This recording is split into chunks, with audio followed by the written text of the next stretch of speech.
We have an unidentified pubic hair that was found in the blanket that was wrapped around JONBENET. That's perhaps the most important piece of evidence we have. Wow, I just got a big headache. I mean, this is just astonishing. I am completely blown away. Here we are in 2025, and we're being told that this could be critical. I got nightmares in my head, I fear. Thoughts build up until I can't. My mind fills up into a creature, and it haunts me somewhere much deeper. I got nightmares in my head, I fear.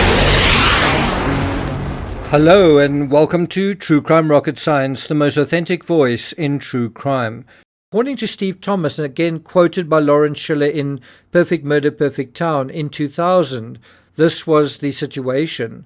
There was only one test called advanced mitochondrial that could still be done to tie the pubic hair to someone. There was so little left of the hair after the previous test that this mitochondrial test would destroy what remained. Some of the detectives believed that the hair belonged to some family member, but the couple's attorney had objected to doing the destructive test at this time. Can you see how it's an inversion? We want to just find out for sure whose hair this is. And the final test that would establish this, well, we don't really want to do a destructive test. Ironic, right? They insisted that it should be conducted only when the suspect had been matched to other elements of the crime. That's Team Ramsey insisted on this. And of course, no one, including the Ramseys, had been conclusively matched to any element of the crime.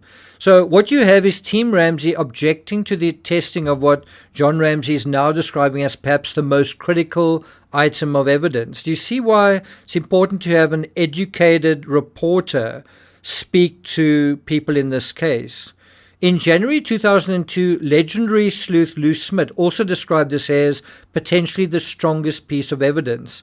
And this is again quoting from Perfect Murder, Perfect Town. Smit said, "It has been described as a pubic hair or axillary hair, and that would suggest very strongly to me, if it is an axillary hair, that it is probably from a male. Someday they will be able to match that hair with someone because they are, with mitochondrial DNA, the new testing procedures they have got, we will be able to positively identify the source of that hair. And if it belongs to our killer, that'll be the strongest piece of evidence."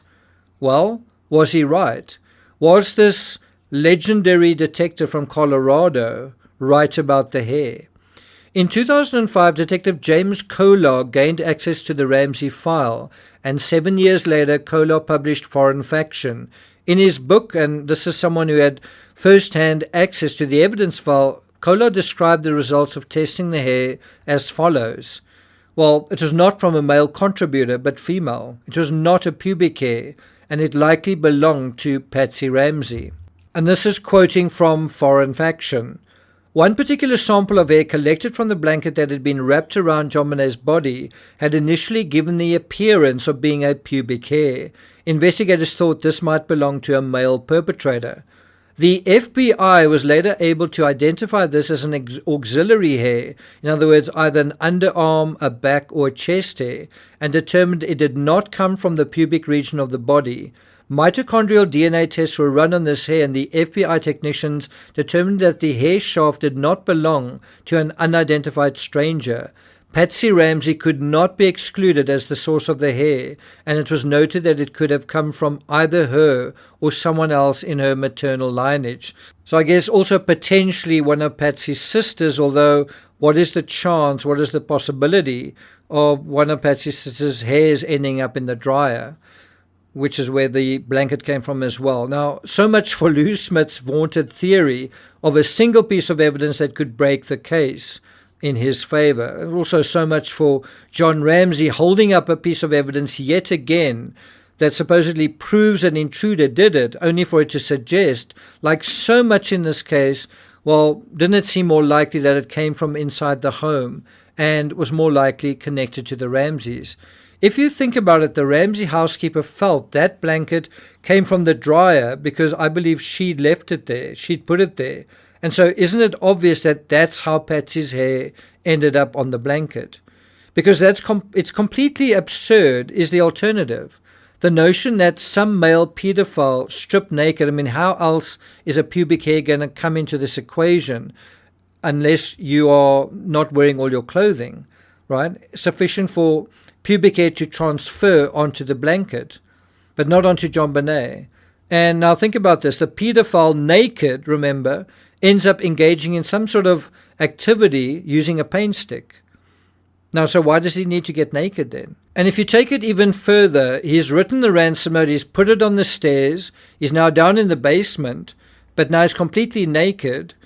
What if Patsy came downstairs then and stumbled on the note with the naked intruder still inside the house? Anyway, see how absurd it is. Unidentified palm print never tied to anybody. Do you think we can help John provide insight and answers in this area? They found an unidentified palm print that's never been tied to anybody. It was on the door, a little door leading to that room. That Has John ever heard of Google? I mean, Google the terms JonBenet palm print. Go on. Do it yourself right now. Because what I get is prints in JonBenet case identified, dated 24 August 2002. JonBenet prints identified 23 August 2002. Prints found in Ramsey home unrelated to slaying 24 August 2002.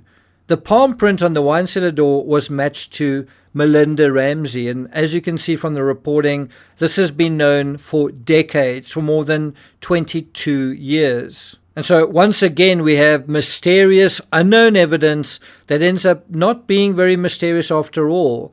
And while everyone seems to be leaving behind evidence, even people who weren't there, like Melinda and John Andrew, the intruder just can't seem to get it right to leave evidence anywhere. There was a backpack that was left in the bedroom that wasn't ours. there was a rope left in one of the bedrooms that wasn't ours. There was a backpack that was left in the bedroom, same bedroom, that was not ours. Here, John is referring to a rucksack, not a backpack, and it was left by a chair in John Andrews' bedroom. So was it the forgetful intruder's backpack, or was it John Andrews? Because it's in his room, something that John neglects to mention. What do you think? Here's the short version. While Lou Smit said that the sack of rope proves the intruder theory, prosecutor Michael Caine said John Andrew was a backpacker and that the rucksack belonged to him. It was a rucksack with rope in it, not a sack with rope in it, as Lou the legend understood it. And then here's what John Ramsey said at the time. It's John Andrews' room. There are some clothes piled on the chair, which isn't unusual. Maybe it's a backpack. That's referring to this bag. He doesn't seem to be particularly fussed about it. I don't recognize it. None of that seems to be mentioned right here. The interesting thing that John also discloses is that he only saw the backpack in crime scene photos. That's odd because Linda Arndt sort of used John Andrews' room as a place to discuss with John how to handle the kidnapper's call, and I think the plan was that John would take the call in that room. So one would imagine John spent some time in that room himself, John Andrews' room, that morning. Everyone else was looking for items and signs and evidence that was out of place. So if there was a backpack on a chair with a rope inside it, in the room right next to JonBenet's, and John didn't notice it when he was there. And this is what he said also at the time. Oh, well, I remember they took me aside and we sat in John Andrews' room, which is the one next to JonBenet's, and she, Linda Arndt, went through what I should do when we talked to the caller. Anyway, here's what Patsy Ramsey said about it at the time. Haney says, do you know when John Andrew last would have stayed there? In other words, in his own room. Patsy. No, not for sure. Haney. Did he store other things there? Patsy Ramsey. I know he had some of his things, some college at the house, but I really can't tell you where they were or what it was. Now, maybe I can help you out, Patsy. John Andrew flew out to Atlanta on December 19th, so it's likely he was last in the house close to that date. John Andrew was also studying at the University of Colorado, which is right there in Boulder, and so probably he had some of his things at his parents' home. We also know from the Ramseys that John Andrew liked to hike, he liked to camp, and this was Boulder after all. So having a rucksack in Boulder, and if it was John Andrews' room, well, wasn't it likely John Andrews? Wouldn't that make sense? Trip de Muth also asked Patsy, anybody in the family have footwear like that? And Patsy said, John Andrew, he hiked. Of course, it wasn't just a rucksack, but rope found as well. Thank you for listening, and I'll see you guys next time.